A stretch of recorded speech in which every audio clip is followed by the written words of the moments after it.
Nafahamu kwamba watu wengi watakuwa wamemtathmini Kiduchu kwa kile alichoweza kukifanya kumfuata secretary ambaye inasemekana kwamba Mr. Pasali anachanganyikiwa kwa ajili yake, kwa mujibu wa maelezo aliyoyapata kutoka kwa Tatu. Sasa unaweza ukamuona Kiduchu kama vile analinga fulani hivi, lakini amini usiamini kwamba kuna kitu ambacho kupitia Kiduchu unaweza ukajifunza. Kwanza kabisa, ukigundua kwamba mme wako ama mpenzi wako ana mwanamke mwingine, kitu ambacho unatakiwa kukifanya ni kumfuata huyo mwanamke ambaye inasemekana kwamba anamchanganya mpenzi wako. Uangalie ni kipi ambacho anakuzidi wewe hauna. Sasa kitu ambacho amekifanya Kiduchu hapo, amemfuata moja kwa moja secretary Maya, binti ambaye inasemekana kwamba ameuteka moyo wa Mr. Pasali kwa mujibu wa maelezo aliyoyapata kutoka kwa Tatu. Sasa kitu alichokifanya Kiduchu ni kwenda kumtazama huyu mwanamke amemzidi nini, yani ana kitu gani cha ziada cha kuweza kumfanya aanze kuwa na wasiwasi, kitu kama hicho hapo. Nafikiri tayari ameshapata majibu ya kwamba hana wasiwasi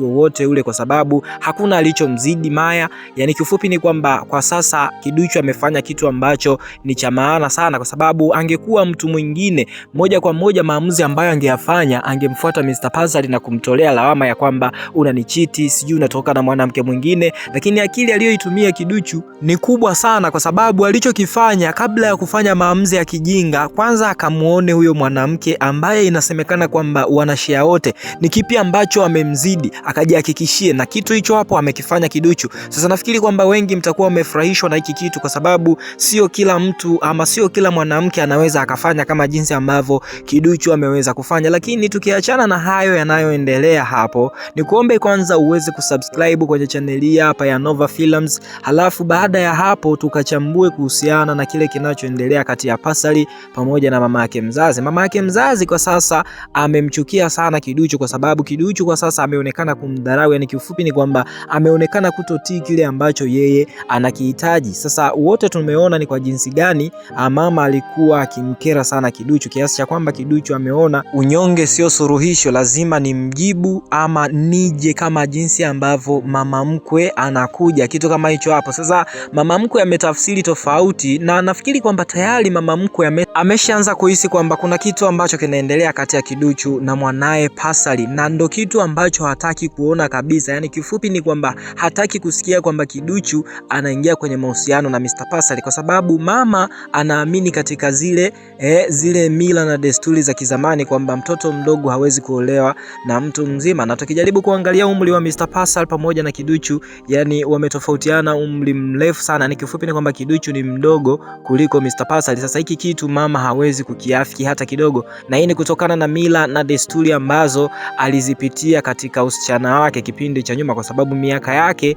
ni mingi zaidi kuliko miaka ya vizazi vipya akina Kiduchu, kitu kama hicho hapo. So anaamini katika kile ambacho walitengenezwa ama walifunzwa na wazazi wao, kwamba mtoto mdogo hutakiwi kuingia kwenye mahusiano ama hutakiwi kuolewa na mtu mzima, kitu kama hicho hapo. Sasa mipango yake itakwenda kufeli, kwa sababu hata Mr. Pasali ameshaanza kuona kabisa kwamba mama yake anamsumbua tu, yani hana kitu chochote kile cha ziada. Kwa mara ya kwanza tumeweza kuona Pasali akishindwa kumsikiliza mama yake pindi ambapo mama alimuomba aweze kumfukuza Kiduchu baada ya kumsingizia kesi ya kwamba alimpiga kofi, lakini pia aliweza kumjibu shiti, kitu kama hicho hapo. Sasa ni kuombe tu uweze kusubscribe kwenye channel hii hapa ya Nova Films, lakini at this time nafikiri kwamba itakuwa ni bora kama tutatoa maoni, ama ni kipi ambacho unakishauri na ni kipi ambacho umekipenda zaidi kutoka kwa Kiduchu. Mimi kitu ambacho nimekipenda zaidi kutoka kwa Kiduchu ni kile kitendo alichokifanya kumfuata secretary wa Mr. Pasali Maya, kuonekana kwamba yeye ndo mtu ambaye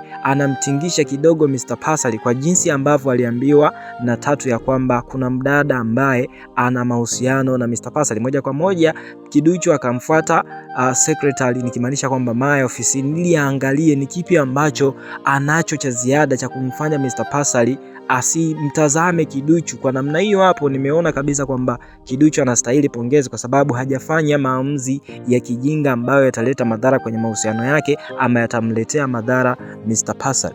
Yes, episode inayofuata tutakwenda kuona namna ambavyo Mr. Pascal pamoja na Lydia watakwenda kukutana mahakamani kwa ajili ya kesi yao. Kimsingi ni kwamba Mr. Pascal kwa sasa ana uwezo mkubwa wa kushinda kesi yake, ili mradi tu asionekane kuwa na mahusiano yoyote yale. Sasa sina uhakika kwamba Lydia hajakusanya ushahidi wa kutosha kuhusiana na Mr. Pascal kuwa na mahusiano mengine mara baada ya ndoa yao kuvunjika. Hata swala la talaka liliweza kuleta vikwazo vingi, vitu ambavyo vimemfanya Mr. Pascal ashindwe kabisa kuingia ama ashindwe kabisa kuwa na mahusiano ya wazi na mwanamke mwingine, kitu kama hicho hapo. Na naona kabisa kwamba kuna namna Kiduchu atakwenda kuteseka kwenye haya mahusiano ambayo ameamua kujiingiza na Mr. Pascal, kwa sababu tayari Mr. Pascal kwanza ana hofu. Yani kifupi ni kwamba anaogopa kwamba akiingia kwenye mahusiano at this time itakwenda kumletea shida. Yani kifupi ni kwamba anaweza akaingia hata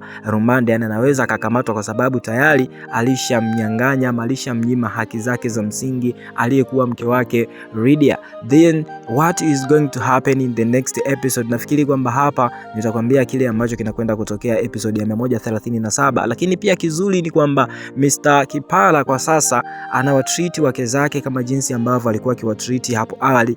Unajua mwamba Mr. Kipala huwa anajitahidi sana kuhakikisha kwamba mke wake mdogo na mke wake mkubwa wanakaa sawa, yani wanaongea, wanaishi kama ndugu, lakini hili swala limekuwa ni gumu. Unajua ni kwa nini hawa watu wawili hawatakuja kuelewana? Kwanza kabisa kila mtu ana siri za mwenzake, yani mmoja anafahamu mwenzake anamchiti mume wake, lakini pia mwingine pia anafahamu hivyo hivyo. Sasa kitu ambacho kinawafanya wasiwe pamoja ni kwamba kuna mmoja wakati mwingine anaonyeshwa upendo zaidi na Mr. Kipala, lakini kuna mtu mwingine upendo wake unakuwa ni hafifu kidogo, kitu ambacho nafikiri kwamba Mr. Kipala anatakiwa kufanya, kuwapenda wote kwa pamoja, yani kuonesha upendo wote kwa pamoja. Lakini binadamu ni viumbe vya tofauti, unaweza ukawapenda wote kwa pamoja lakini bado mmoja akahitaji apendwe yeye zaidi kuliko mwingine. Kitu kama hicho hapo ndo ninakiona hakiwezi kutokea kwenye maisha ya Kipala pamoja na wake zake. Kifupi ni kwamba anatakiwa afanye maamuzi ya kuwaacha wote, au unasemaje wewe unaifuatilia tamthilia ya ndoa, ama wewe unaifuatilia uchambuzi huu? Nafikiri ni kipi ambacho Kipala anatakiwa akifanye ili